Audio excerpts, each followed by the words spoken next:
भगवानपुरा क्षेत्र की आस्था का केंद्र एवं महर्षि मार्कंडेय ऋषि की तपोभूमि नन्हेश्वर धाम में आगामी 15 फरवरी रविवार को महाशिवरात्रि पर्व के पावन अवसर पर भव्य 2 दिवसीय मेले का आयोजन किया गया। इस दौरान हजारों श्रद्धालु दर्शन व पूजन के लिए यहां पहुंचे। हरिओम बाबाजी के सानिध्य में 2 दिनों तक हवन यज्ञ एवं विशेष धार्मिक अनुष्ठानों का आयोजन किया गया। श्रद्धालुओं के लिए 16 क्विंटल आलू के हलवे की विशाल प्रसादी वितरित की गई। महाशिवरात्रि को लेकर परिसर में मंदिरों को आकर्षक फूलों से सजाया जा रहा है, जिससे पूरा परिसर भक्तिमय वातावरण से सराबोर हो उठा। धाम तक पहुंचने के लिए लाल पत्थरों से निर्मित विशाल पुलिया से आवागमन प्रारंभ हो चुका है। 4 पहिया वाहनों के लिए बनी पुलिया भी खरंजा निर्माण के साथ तैयार थी।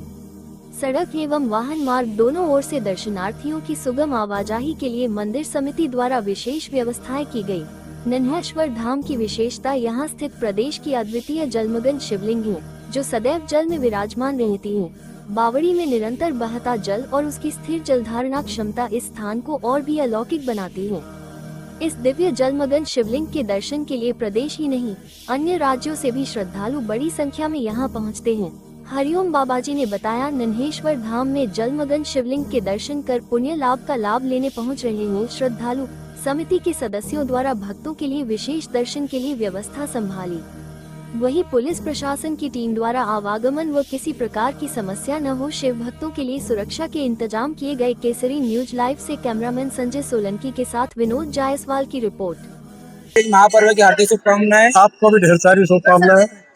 ये पर्व महाशिवरात्रि का है और बहुत समय से चला रहे। यहाँ पे कई भंडारे हुए हैं हरिओम बाबा के नेतृत्व में, और पूजा पाठ और भगवानपुरा, भगियापुर, धूलकोट, काबरी, सुखपुरी, पिपलजोपा, इन लोगों का भी सहयोग रहता है।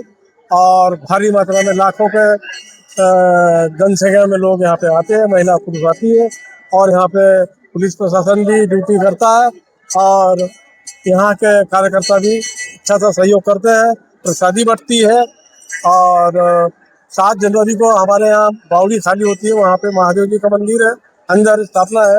वहाँ पे भी नीचे जनरल चलता है और वहाँ से पानी साफ करते हैं और वहाँ पे अभिषेक होता है। और उसके बाद में प्रसादी बढ़ती है, भंडारा होता है। और उसके बाद में सब आना जाना लोगों का लगा रहता है। लाखों लोग यहाँ पे दर्शन के लिए आते हैं, दूर से लोग आते हैं। और एक बड़ी सौगात, यहाँ पर लाल पत्थर का जो पुल बना है, पहले श्रद्धालुओं को बहुत समस्या होती थी, जो कि इसी वर्ष जो शुरू किया है। तो इस बीच जो जनसंख्या आती थी, भक्त जो आते थे इधर से, उनको भी बड़ी समस्या का सामना करना पड़ता था। बाबा जी द्वारा जो अथक प्रयास की वजह से जो आज पुल चालू हुआ है, इस बारे में आप क्या कहना चाहते? अरे साहब, क्या भगवान ने उपमा दी है नन्हेश्वर भगवान ने हरिओम बाबा को। हरिओम बाबा का कहना यह था कि भाई 10 की लकड़ी 1 का बोझ, ऐसे बुजुर्ग लोग कहते हैं। उस हिसाब से फिर चंदा किया, सदस्य बनाए और करोड़ों की लागत में ये पुल तैयार हुआ। और इतना सरल हो गया पब्लिक के लिए, महिला पुरुष सीधे बस से उतरते हैं और सीधे मंदिर की ओर चले आते हैं। यहाँ पे स्नान करते हैं, फिर दर्शन करते हैं, फिर आपने चले। बहुत बहुत धन्यवाद।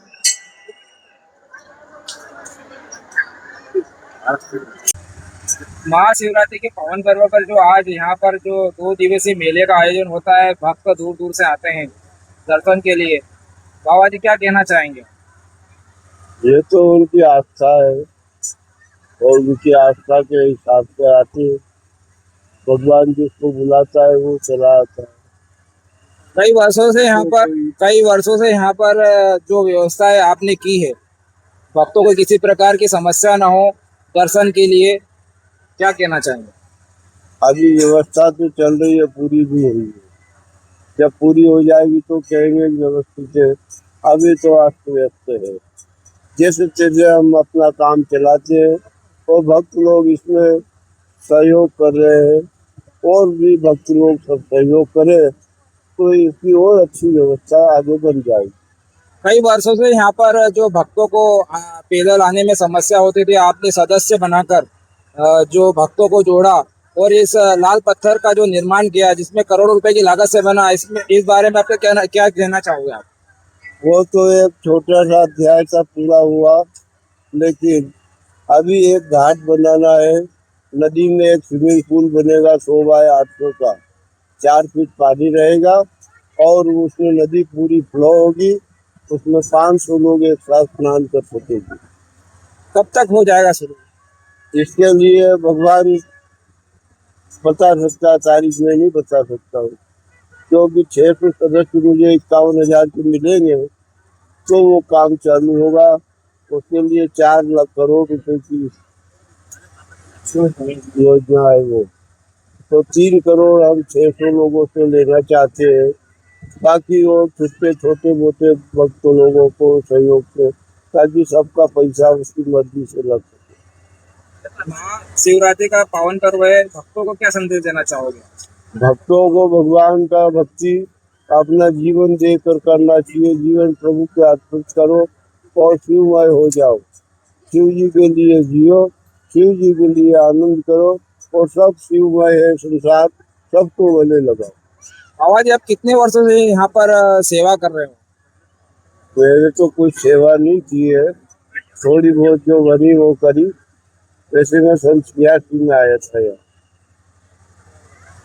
ये जो मंदिर है कि मतलब यहाँ की ऐतिहासिक जो चीजें हैं, किस प्रकार आप यहाँ पर जो आपको इस मंदिर का यहाँ पर आप दूर से आए हो, आपको यहाँ का पता नहीं है कि कैसा यहाँ मंदिर मतलब क्या था यहाँ पर पहले?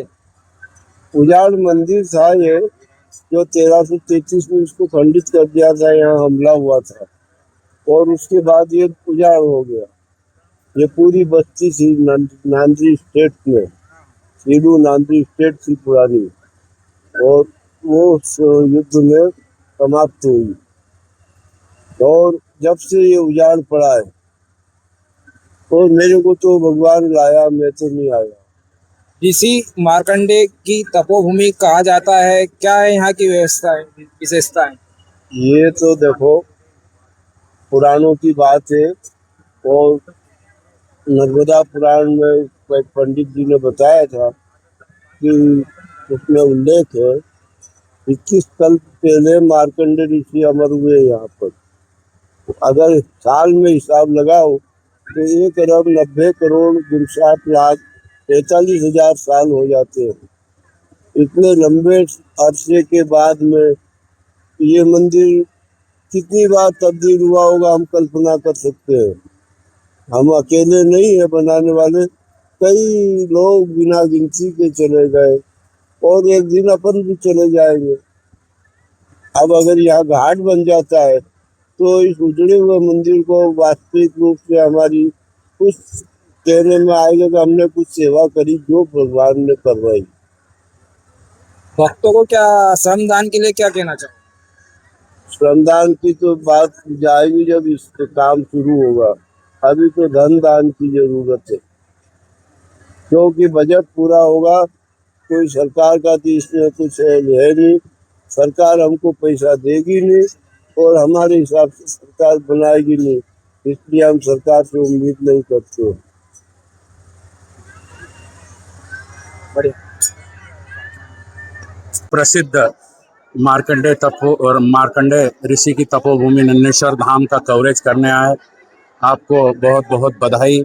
और दूसरी बात ये कहना चाहूँगा कि हमारे ग्रामीण क्षेत्र का पिछड़ा हुआ विकासखंड भगवानपुरा क्षेत्र, जिसमें सुप्रसिद्ध नन्हेश्वर धाम है, हटकेश्वर महादेव शिवलिंग है जो जलमग्न रहती है, निरंतर सदैव रहती है, और यहाँ का लाल पत्थरों से बना पुलिया है जो प्रदेश स्तर तक अपनी एक अलग पहचान बनाए हुए है।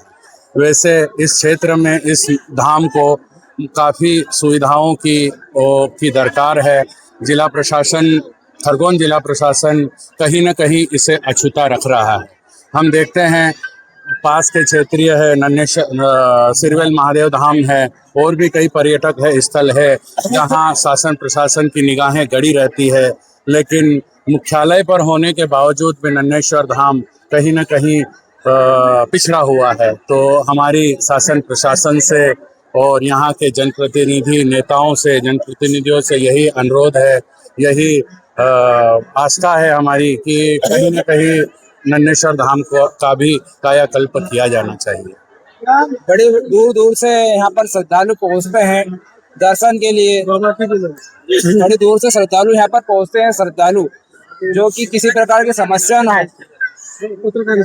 हाँ,